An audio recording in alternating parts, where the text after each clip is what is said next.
내 상태를 체크하고 건강을 진단하는 시간, TV 홈닥터 더 나은 클리닉. 오늘의 MC 소영입니다.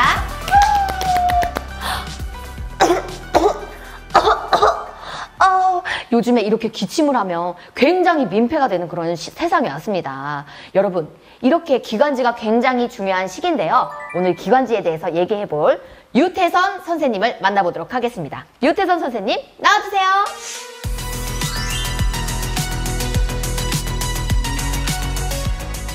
안녕하세요. 선생님, 안녕하세요. 안녕하세요. 반갑습니다. 네. 제가 방금 기침을 하고 막 가래에 대해서 막 이렇게 보여드렸는데 기분이 어떠셨나요? 기분이요? 네. 굉장히 답답하고. 그쵸?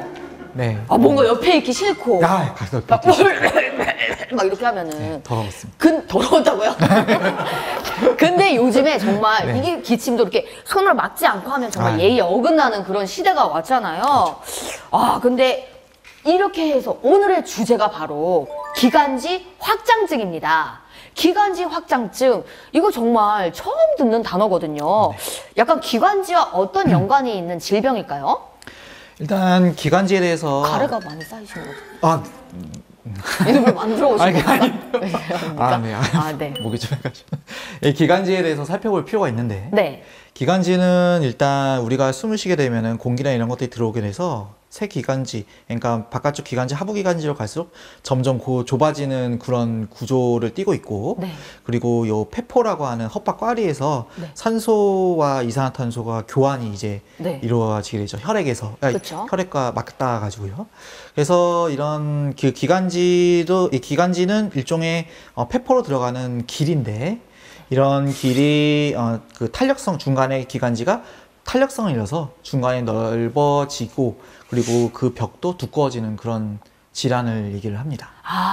그렇군요. 선생님, 그런데요, 약간 기관지 확장증이라 하면은 약간 기관지가 확장되는 거잖아요. 그러면 산소가 좀 더 많이 들어가게 되니까 오히려 좋은 게 아닐까요? 뭐 그렇게 생각할 수 있겠지만 일단은 네. 기관지가 탄력성을 잃게 되면은 네. 가래를 일단 잘 못 뱉게 됩니다.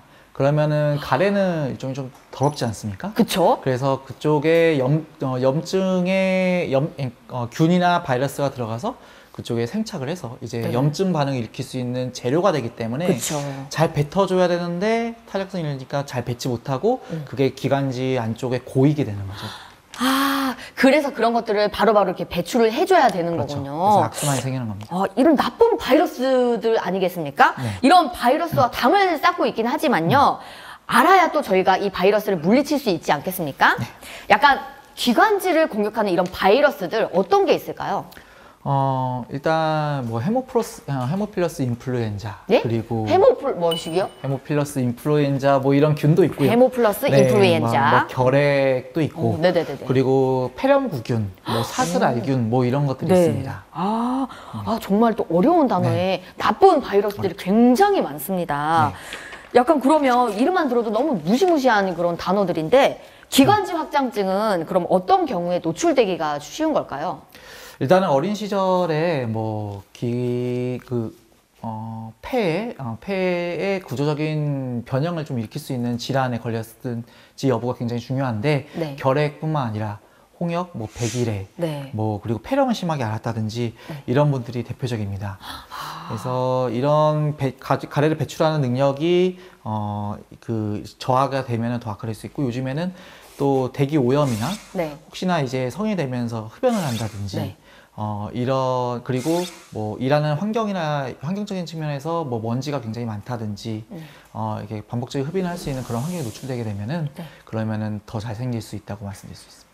그럼 이제 흔한 증상으로는 기침이 좀 있지 않겠습니까? 그렇죠. 이 기침을 한다 그러면 이게 약간 대표적인 증상인 거죠? 네. 기침과 가래 그리고 기침과 가래 그리고 잘 배출하지 못하기 때문에 호흡곤란도 생길 수 있고요. 심한 경우에는 가래에 피가 섞이는 객혈을 일으킬 수가 있습니다. 예. 그래서 아무래도 흡연력이 있는데도 기침 가래가 있고 반복해서 나타난다면은 그러면은 기관지 확장증을 의심해 볼 수가 있죠. 그럼 이러한 증상들이 나타나서 병원에 찾아갔어요. 네. 그러면은 만약에 가서 제일 먼저 하는 그런 이런 증상 알아보는 방법이 뭐 펫CT를 찍는다든지 아니면은 펫 엑스레이 이런 거를 우선 찍어보는 게 맞는 걸까요? 엑스레이로는 검출이 잘 되지는 않습니다. 엑스레이는 기본적으로 이렇게 사물이 있으면은 네. 빔을 땅 싸서 빔을 땅 싸서 네. 벽에 비치는 그림자를 보는 건데 네. 그걸로는 기관지 확장증을 진단하기는 어렵고 네. 사물 자체를 볼 수 있는 고해상도 CT가 진단에 가장 좋은 장비가 되겠습니다. CT가 오히려 조금 더 자세히 보기에 좋은 거군요. 그럼 진찰을 해보시면 네. 어떤 경우가 있었나요? 뭐 기관지가 많이 안 좋아져가지고 하는 그런 눈에 띄는 증상들이 어떤 게 있을까요? 일단 청진을 하게 되면 네. 아무래도 그 가래가 차 있지 않습니까? 네. 그래서 거기에 공기가 들어가게 되는데 그러면은 거품 소리가 일단 나게 되고요. 거품 소리라 하면 어떤 소리가 나는 걸까요? 보글보글 소리가 나는 거죠. 정말요? 그럼요. 청진했을 때 네. 청진기로 보글보글 거리는 소리가 들리고 네. 그리고 기관지가 확장이 될 때 주변에 작은 기관지나 폐포들을 누르기 때문에 네. 그래서 그러면은 정상적인 기관지도 좁아지지 않습니까? 그쵸? 그러면은 좁아지게 되면은 휘파람 소리가 들리기도 하고요. 네? 이 안에서 아무것도 안 내는데 휘파람 소리가 들립니까? 그렇죠. 휙휙 거리는 소리가 그러면은 들리기도 하죠. 보글보글보글 휙휙휙 보글보글보글 그렇죠. 휙휙휙 이런 근데 소리가 대개는 납니까? 소리가 작아서 청진을 했을 때 대개는 들리고 심한 경우에는 그냥 일상생활 하시다가도 들리시는 경우도 있고 그렇죠. 치료 방법이 좀 있었으면 좋겠습니다. 더욱 악화되지 않도록 약간 차단할 수 있는 그런 치료 방법이 있을까요? 기관지 확장증의 치료는 결국에는 가래 배출입니다. 고여있는 가래 배출하는 것이 제일 중요하고 최대한 배출하려고 노력을 하는 거죠. 네. 근데 세균 감염이 이제 되면은 항생제나 뭐 바이러스 감염이 되면 항바이러스제를 사용을 해서 감염 후유증을 최대한 예방하는 것이 중요하고 네. 뭐 결핵 같은 특수한 질환이나 이런 것들이 걸리게 되면 결핵약도 사용도 필요하고 그렇습니다.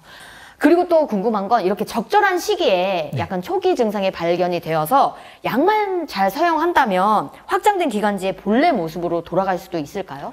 아쉽게도 그 늘어난 기관지는 네. 치료가 되지 않습니다. 결국에는 탄력성을 잃게 되는 거는 네. 비가역적이라고 말씀드릴 수 있고 네. 그리고 합병증이나 이런 것들은 치료할 수는 있겠지만은 이게 그 회복이 되지는 쉽지 않기 때문에 그 주의와 관심이 필요합니다. 그렇다면 혹시 약을 복용한다면 뭔가 치료가 되긴 할까요?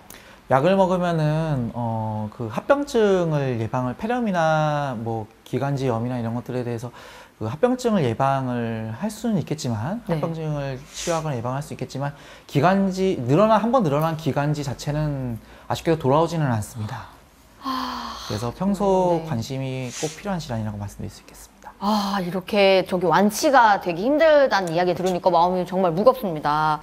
그렇다면 기관지 확장증 환자에게 뭔가 도움이 될 수 있는 생활 속 습관이 있을까요? 일단 감염병 등이 이제 유행을 할 때 신경을 써서 예방에 주의를 해야 될 텐데요. 네네. 그러기 위해서는 예방 접종이 필요하고 나이 드신 분들은 조기 진단하면서 항생제를 복용하면서 예후를 지켜봐야 되고요. 네. 당연한 것이지만은 금연은 필수적이고 네. 그리고 요즘 같은 시기는 마스크를 꼭 착용하시라고 말씀드리고 싶습니다. 네, 감사합니다. 모두 철저히 그래도 이제 관리를 해주는 게 제일 중요한 점이겠네요. 자, 그리고 이번에는요, 질병과 관련된 궁금증을 풀어보는 시간입니다. 자, 기관지 확장증! 이것을 둘러싼 진실 혹은 거짓! 이 시간이 제일 다들 힘들어하는 시간이신데요. 제가 질문하는 걸 바로바로 대답을 해주시면 되겠습니다. 자, 첫 번째 문제 드리도록 하겠습니다. 기관지 확장증 환자에게 운동은 무리가 된다! 진실 혹은 거짓! 네, 거짓입니다.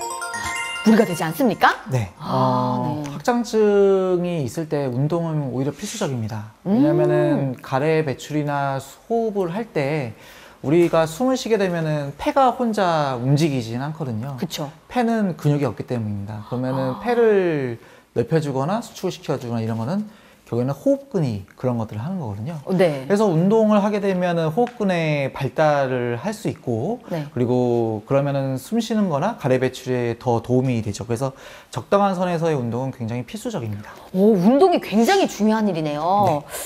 그렇다면 두 번째 문제 바로 나가도록 하겠습니다. 자, 미세먼지나 황사가 많은 날 가급적으로 외출을 자제하라. 이것은 진실 혹은 거짓? 진실입니다. 그럼요. 근데 요거는 저도 살짝 예상하긴 했습니다.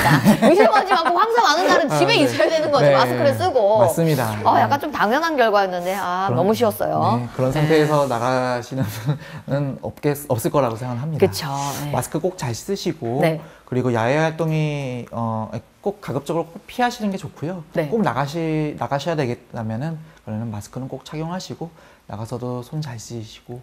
네, 그렇게 당연한 얘기 감사합니다. 네. 네. 자, 그리고 세 번째 문제 바로 가보도록 하겠습니다. 그렇다면요, 물을 많이 마시는 게 혹시 또 도움이 된다? 이것은 진실 혹은 거짓? 진실입니다.